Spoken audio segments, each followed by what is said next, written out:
Assalamualaikum warahmatullahi wabarakatuh.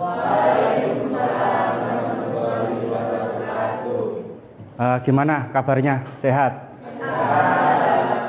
Ketua kelasnya siapa ini? Sudah ganti atau belum? Masih? Tetap? Ayo pimpin berdoa dulu. Sebelum kita mulai pelajaran hari ini, marilah kita berdoa dahulu. Berdoa dimulai.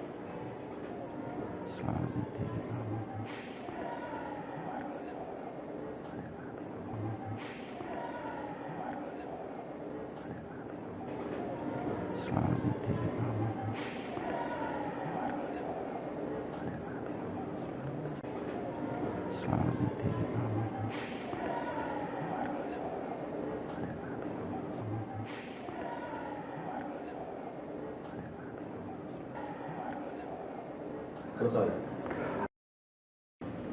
Abdillah, Ade Siva, Ade Mau, Ade Tama, Rizky, Aisy, Aman, Anissa,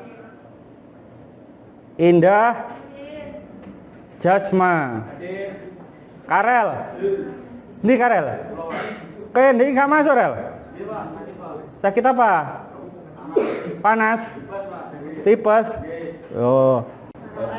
Farel. Padahal hal sederhana menjadi istimewa itu, ya kan? Lagunya apa itu?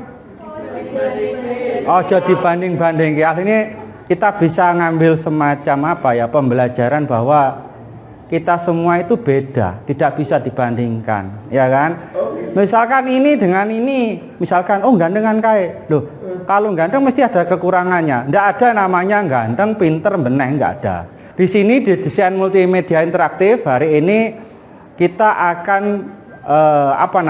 belajar bagaimanakah mempresentasikan sesuatu hal yang dibutuhkan oleh perusahaan dunia pendidikan sehingga presentasi itu menarik dan menyukai hal yang kita presentasikan.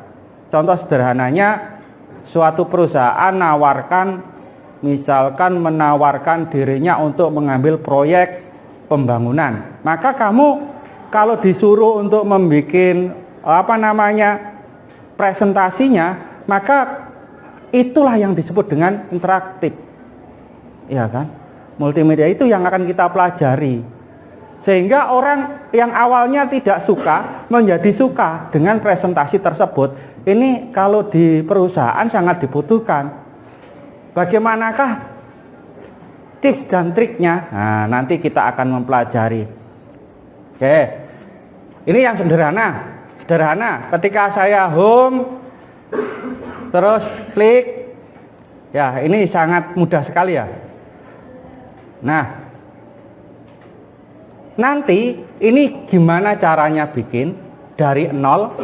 Terus ini jangan persis semacam ini, harus berbeda. Ya, jangan ini persis dengan harus berbeda. Home, definisi multimedia interaktif itu apa? Cari di internet.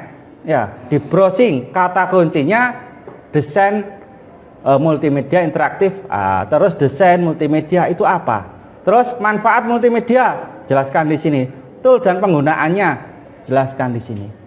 Boleh browsing, jangan takut salah. Oke, jangan takut salah dan akan kita presentasikan bersama-sama, yang lainnya mengomentari. Nanti kan satu kelompok 4 orang. Nah, 4 orang ini harus saling kerjasama. Nah, bagaimanakah kerjasamanya? Yang 2 cari materi, yang 2 bikin animasi. Jadi ini konsentrasi, misalkan 2 anak ini konsentrasi di animasinya, yang 2 dan animasi dan gambarnya, yang ini konsentrasi cari materinya. Oke, bisa dipahami. Coba saya kayak gini kan penak. Siapa yang bagian materi? Bentar. Oh, bagian materi sudah konsentrasi seluruh materi. Ini animasi.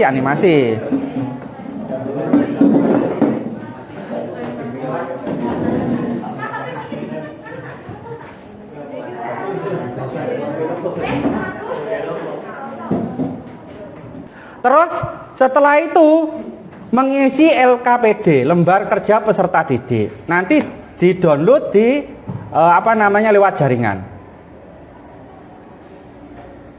LKPD. Oke, langsung nanti diisi di sini.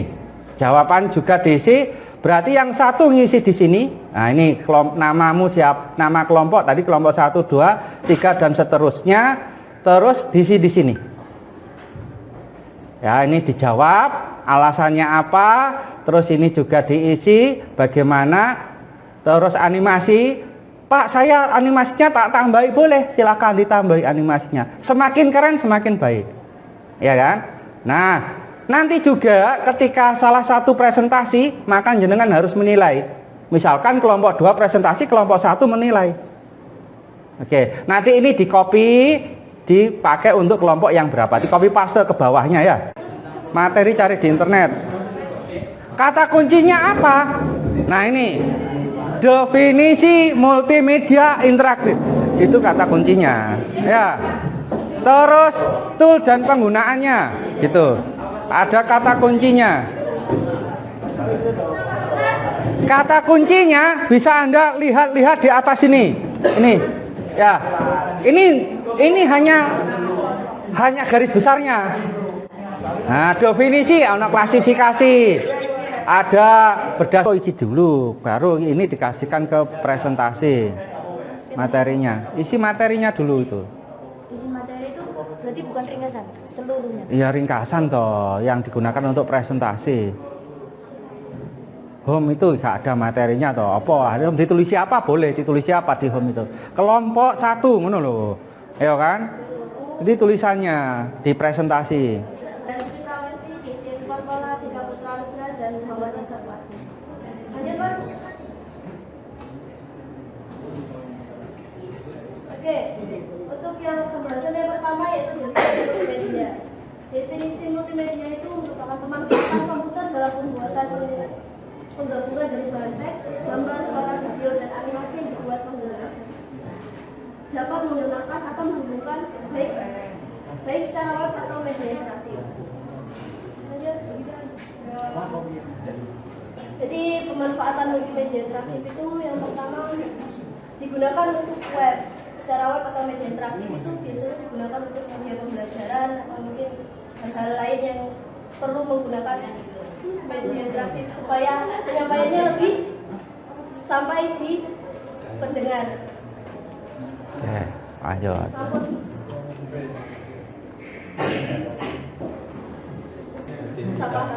Oke, mungkin pertanyaan yang lain nanti kita simpulkan bersama-sama ini.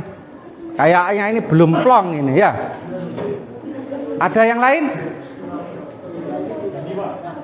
Tidak ada? Cukup?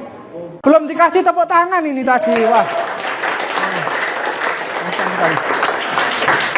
Di mana dan kapan saja serta sikap belajar siswa dapat ditingkatkan. Oke, adakah yang menyangkal atau berpendapat lain?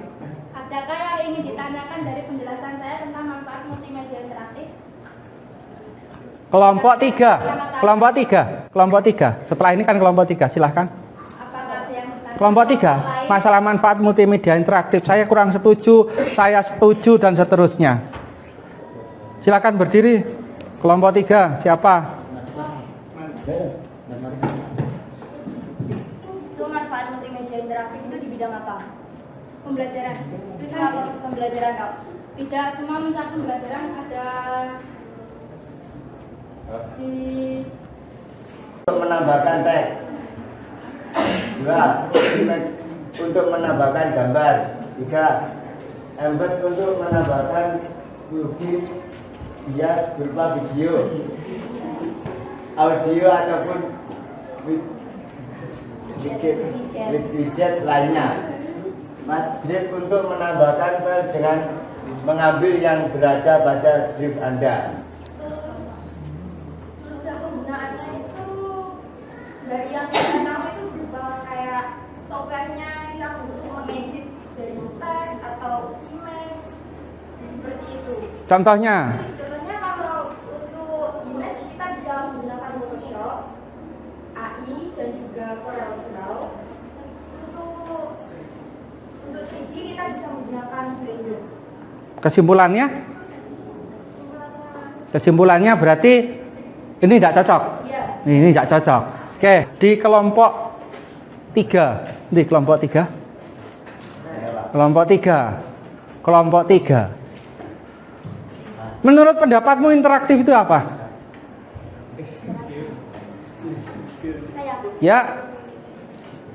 Karena diam saja ini harus dikasih. Kelompok 3 ini apa?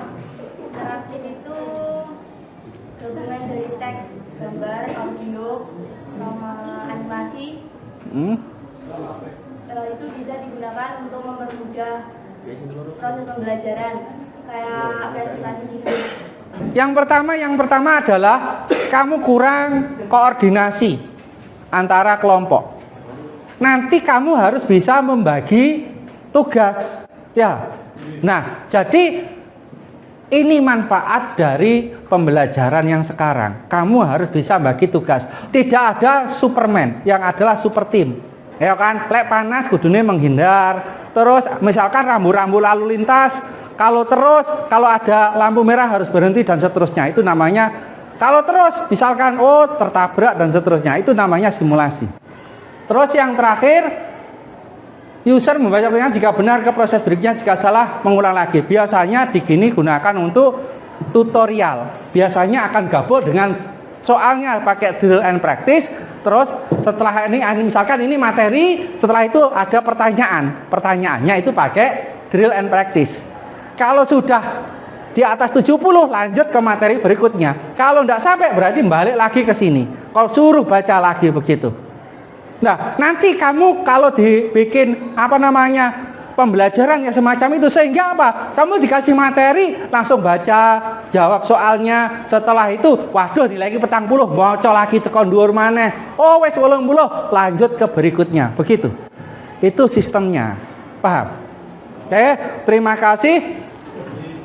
Sudah banyak yang kita sampaikan. Terus yang selanjutnya